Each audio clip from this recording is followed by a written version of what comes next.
every NG, and this is our movie review show. My name is Tai.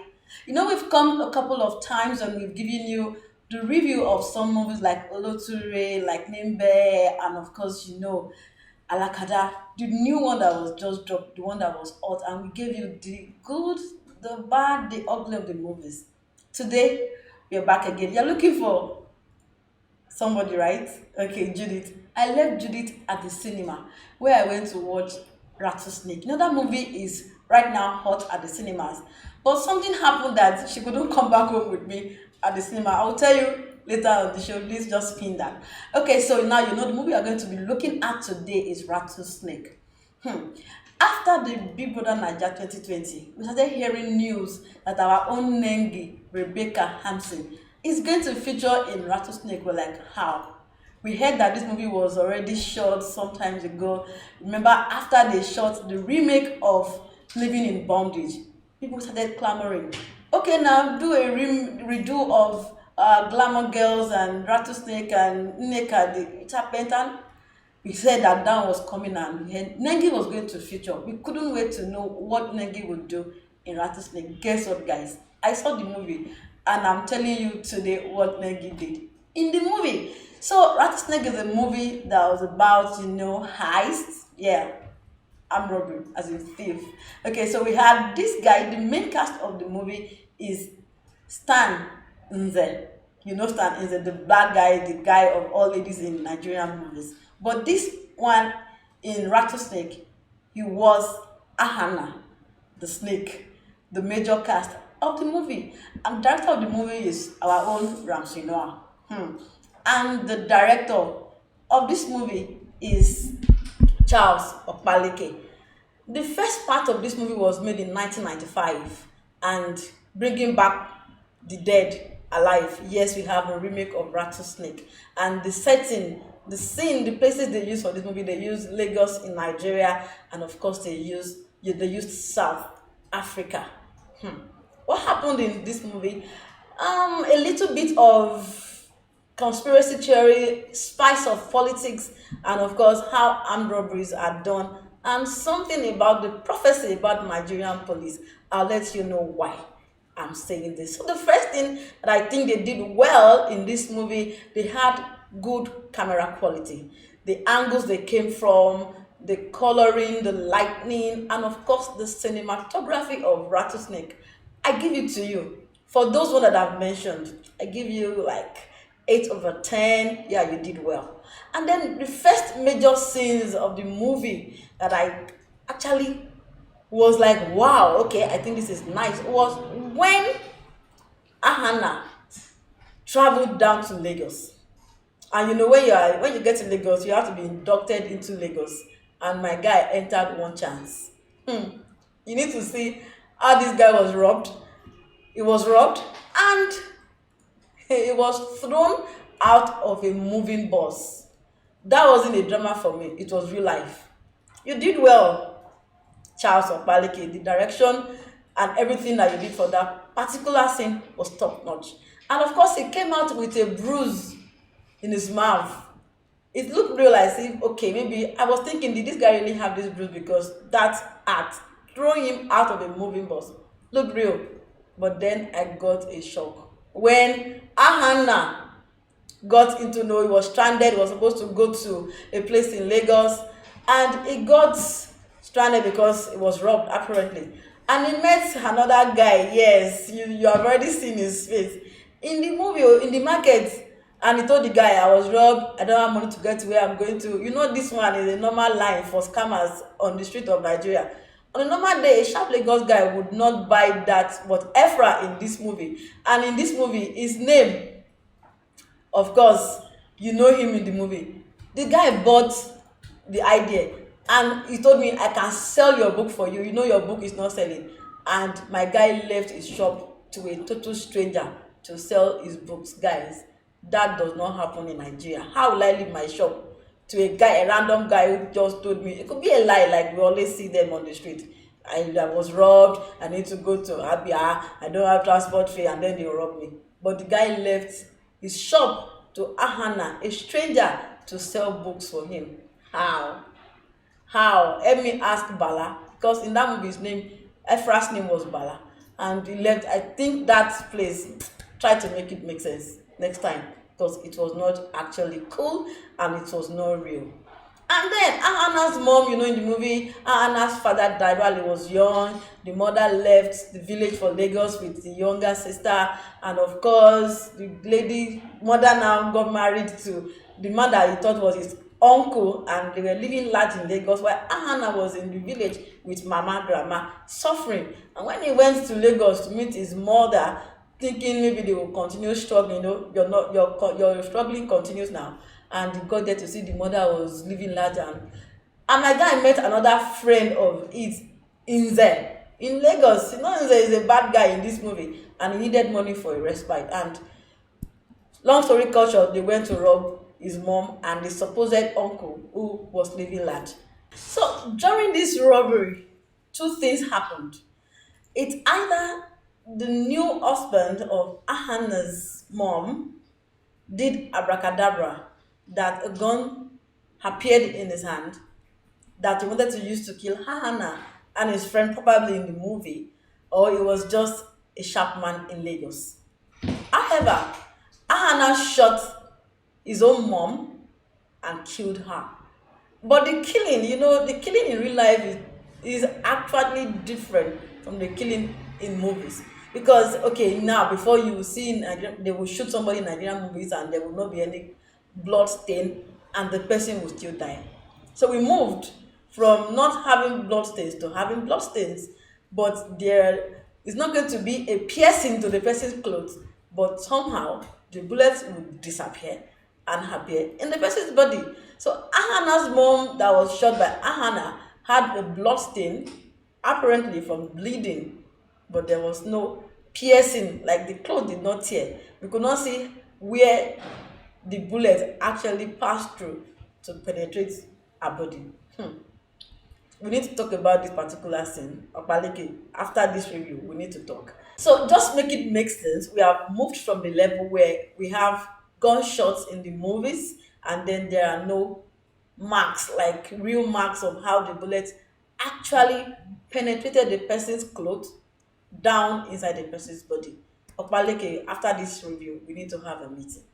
And after that one, there was something that actually happened, because after killing his mom, Ahanna was dejected, he was frustrated, he was unhappy, he was like, this is a curse on me, I killed my mom, and blah, blah, blah. So he said he wanted to just go to a place to clear his head, and he left Nze's house and just left. And the next thing we saw him at his father's bakery that was either too locked for years. Guys, when he got to the entrance, there were grasses, outgrown the place, and it was looking like a moribund company. But guy, I was shocked when Ahanna entered the bakery and I saw lights. Like the bulbs, the fluorescent bulbs up the roof were actually sparkling, like there was light. Like, okay.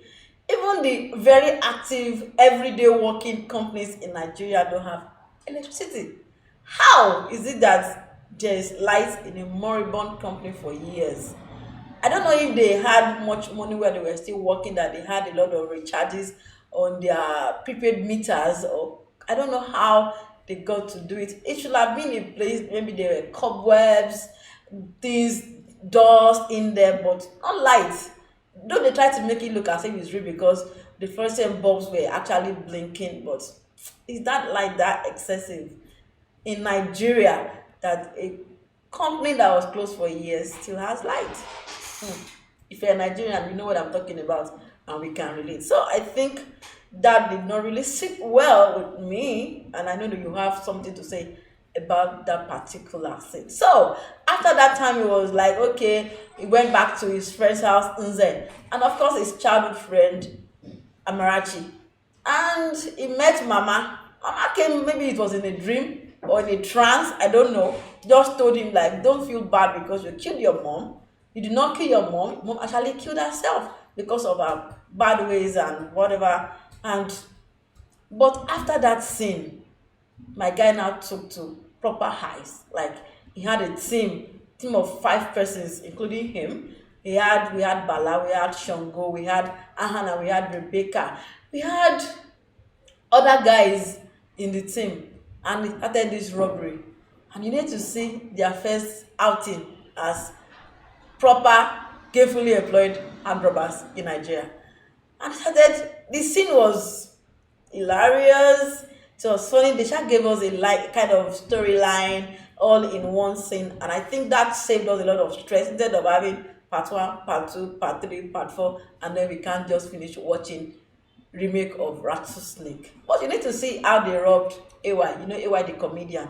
Yes, it was robbed in the movie, but maybe it serves him right because not all food that are served on your table are supposed to be your meal. So watch out for what you eat. If you have not seen how this guy did this robbery, you need to see it, and maybe you'll need to take a glimpse of Rattlesnake. That scene away because a lot of things happen there that you need to really watch by yourselves. Remember that a lot of us actually were waiting for Rattlesnake because Nengi, our own BBNaija lockdown season 5 housemate, was set to be in the movie. I actually went to see this movie. I want to see how Nengi is going to. You know, she was telling us in the house she doesn't have a talent like this. But I was shocked twice because I was shocked that she's going to take part in the movie, and I was shocked about her role in the movie. You know, she had a tweet before the movie came out at the cinema. She said, "Can the ninjas, that is her fans, can they guess her name in Rattlesnake, and can they also guess the role she was going to take?" Nobody can actually win that prize, no matter how much Nengi plays on that bet, because you can't guess and guess right the part she took. Despite the fact that she did not talk for more than 20 to 25 seconds in the movie of about 2 hours, she didn't have a name. Like, they didn't call her name in the movie, so we couldn't have known her name. I was able to get her name at the end credit section. Guess Nengi's name in the movie, Boma George. Like, your name was not even mentioned, but at the end, you didn't only have a name, you also had a surname. How? Nengi. They used you to sell Rattlesnake for us. If I'd missed this scene, thinking I was going to see Nengi again in another scene in the movie, I would have missed Nengi in the whole movie. So if were you disappointed when you saw Rattlesnake, if you had not seen it, we need to share this thing together and let me know what you feel, because I was shocked. Nengi, 20 seconds or thereabout, not even 25 seconds in the movie, and her name was not even mentioned. That one was like a bad marketing bait for Nigerians in the movie. Let's do better. You could give her a better role next time. And of course, there's this particular woman in the movie. She's supposed to be a police officer, a bigwig in Nigerian police force in the movie. And then she was in her room and she slept. And somebody came, one of her guys that was working for her. Apparently, the guy didn't want to be seen with her. So he came at night and sneaked into her house. How that guy was able to penetrate into the house of a high-ranking police officer at night without being caught, I don't know. Maybe he's also a sharp guy. But the woman actually wore a two-piece nightgown to bed. Who does that? You're supposed to wear only the gown to bed, and if you want to go out of your room, you wear the robe. But she wore the gown and the robe. I'm like, okay. I used to see how ladies used to wear underwears to bed in Nigerian movies. You know why they do that, but it's not real. I mean, people, like the way they used to advertise soap and cream in Nigeria, you know, the slow motion thing, like this is how you bathe on Monday morning when you are trying to go to work. You have to remove your robe when you are going to bed, so don't do that. Let's make these actions, let's make them real in our Nigerian movies. And then one of the major heists in Rattlesnake was the one that they went to steal a Benin sculpture. They actually made it look real because they had this guy who is Shongo, a teenager in their team. He's a tech guy. He does all the tech work for them. They need to hack a system, hack security, hack a phone or something. That was his job in the ring of the armed robbery gang called the Armadas.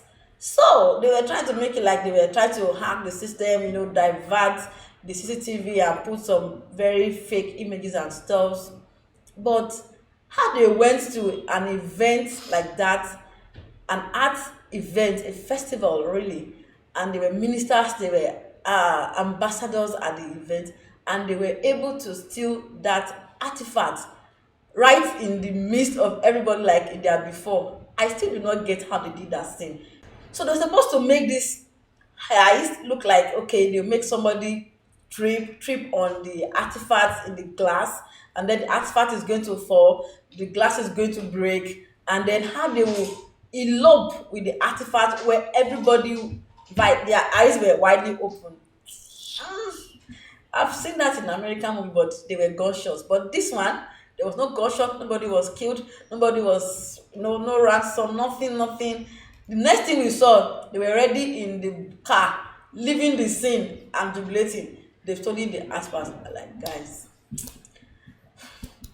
okay, maybe they, because they didn't even use voodoo in the movie. So it's like you use voodoo to disappear and reappear, or you use gun to at least hold people to ransom and then you steal it. But my guys, we just saw the jubilation in the car. Ha! We got it. And they sold this thing in millions of dollars. I have some questions to ask about that particular thing. You need to tell us how you stole that Guinea artifact right in the process of an ambassador, because there's supposed to be security guards in that place. And every one of these gang members escaped unhurt. And anyway, Okpaleke, another point of meeting. Okay, so moving forward from that one, I don't know how these guys became international hand robbers, because at the point in the movie we were told that the Armadas were giving the president sleepless nights. I'm like, are they Boko Haram? Like, are they Fulani herdsmen? Is this IS members? Because I don't know, because they did show us the high ranking heist that they did that made the president worried about them. Anyways, you know, when you see American movies and people are trying to look for escape routes in movies and they begin to write codes on the wall, I'd be like, oh, this guy is brilliant, he's writing or making formulas or calculating something. Ahanna in this movie was put in that light. You know, when Michael Scofield was trying to do jailbreak and he was trying to, calculate and was doing things. I saw this guy in the movie, like, we are trying to bring some things from the Hollywood into the Nollywood and try to make our games to be okay, it's allowed, but that actually made me laugh, like, okay, Ahanna, you're actually an international armed robber, but it looked nice. Let's give it to them for that one. Maybe it's something like, we can't promote armed robbery, but maybe it's something to think about. When else you want to go for an exam, maybe you have to write on the wall to make a good outing at examinations. But that's not all. I told you about how they got to have this Amadas as a very high-ranking robbery gang in the movie in Nigeria. And then they were caught after they stole the artifact, the Benin artifact. They were caught somehow at the bakery that they use as their place of meeting. And they were taken to prison after 5 years. Somehow they were able to be released, but in another cobweb of hand robbery.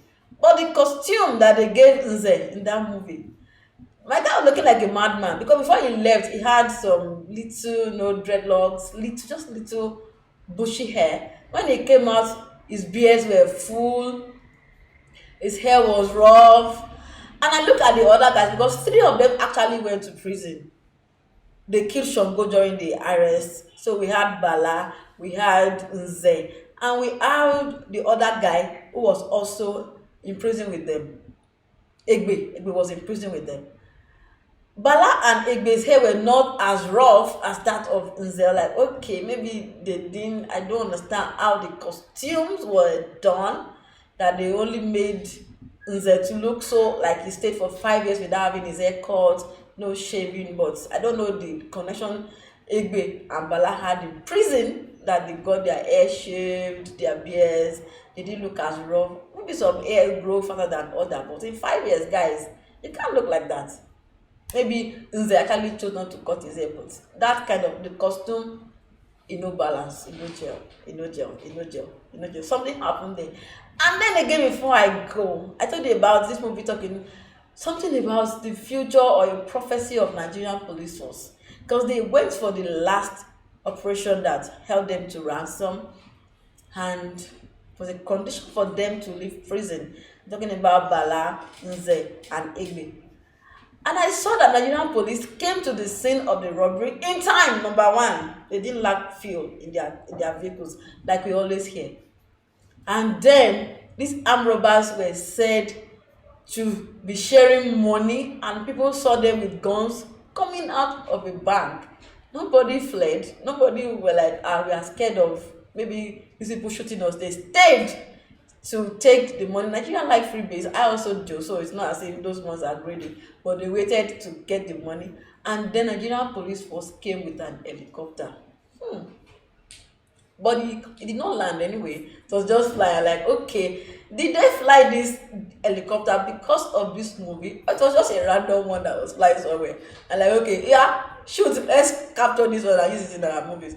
But I want to see it as a prophecy that someday, if there is a crime going on somewhere, Nigerian police force will be able to get there, number one, in time. They will get there and they will be well equipped. There will not be one car getting spoiled on the way, fuel will not finish on the way, and they will have actually an helicopter flying over, not during elections. So, I mean, there's an emergency. And they did well for that, but the police officers were there and they could not arrest none of these armed robbers. None was captured, but they killed Nze because Nze waited to give them a fight for their lives. He shot at them, they killed him, but that was very conspicuous. There was no way he was going to escape, but they didn't do as if they were here to arrest anybody. Though we had people trying to get their own share of the largesse from the armed robberies, but if you were that proactive at that scene, FBI would have done better to arrest at least one of those armed robbers. And that's how it happened. You need to see it to be on the same page with me. One thing that they did well again in this movie is that you would not be able to see the end of this movie coming. Even if you were able to see into the future on a normal day, if you're a prophetess or a prophet, you may not be able to predict where this movie was going to. Because I was waiting, okay, they will arrest Ahanna, he will go to jail, will pay for his crimes or something. He killed his mom, Moses will catch up with him somewhere. It didn't happen like that, though life, they balance every time. But I give it to you, both the director, the scriptwriter, and everyone, that at least we're unable to predict what is going to be the end of Rattlesnake as a movie in a whole. By and large, this movie was a star-studded movie. We had a lot of stars, and there was no redundancy at any point with these stars. Though they were much, but they gave them their beats to play every time. They didn't spend too much time at a scene, and everything was well done for every of the stars that featured in this movie, except the Nengi shock. I've not gotten over it. Actually, Judith is still at the cinema, waiting to see maybe there's going to be another scene where Nengi is going to come out. So I just think she will leave very soon. And be here with me again when I'm going to do the next review. I will be able to do it together, which I know you are missing out. But okay, let's do this without her, and let's call her to come back home from the cinema. She's still there, really. So, how many marks would you give Rattlesnake? We 1 to 10 cumulatively for everything: the camera, the lighting, the coloring, the cast, and everything. I might give it like 8.5. Sorry, 8.5. That's a good mark. That's an A. So, Ramsey Noah, Charles Okpaleke, Nengi, Efa, everybody, you did well, and we'll be waiting because you might just decide to do another remake of another movie. We are waiting to see what it's going to be like. And if you have not seen Rattlesnake, just try and see. You might see more scenes where Nengi acted. Maybe I missed it. So that is going to be for today about Rattlesnake, and thank you very much for joining us. This is every Eddie. If you like this video, if you like this review, you can see more of these videos, the reviews on our YouTube channel. Please like, share, and of course subscribe to us. Bye.